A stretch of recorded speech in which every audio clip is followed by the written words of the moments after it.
पाहूयात पुढची बातमी। अमरावती युवक काँग्रेसनं आंदोलन केलेलं आहे। आदिवासी विद्यार्थ्यांच्या प्रश्नावर युवक काँग्रेस आक्रमक झालेली आहे। युवक काँग्रेसकडून जिल्हाधिकाऱ्यांना निवेदनही देण्यात आलेलं आहे। मागण्या मान्य न झाल्यास तीव्र आंदोलन करू असा देखील इशारा युवक काँग्रेसने दिला आहे।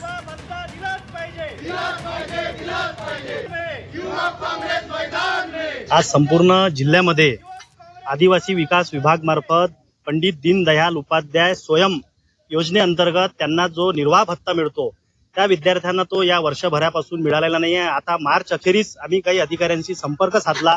त्यांचं असं म्हणणं आहे की शासनाने आदिवासी विभागाचे काही पैसे 20% लाडली बहीण योजनेवर वरती केलेले आहे। त्यामुळे या विद्यार्थ्यांच्या समोर राहण्याचा जेवणाचा प्रश्न उद्भवत आहे आणि त्यांनी आता शिक्षण कसं करावं या विद्यार्थ्यांच्या हितासाठी या युवक काँग्रेसच्या माध्यमातून आज आम्ही इथं कलेक्टर साहेबांना निवेदन द्यायला आलेलो आहे।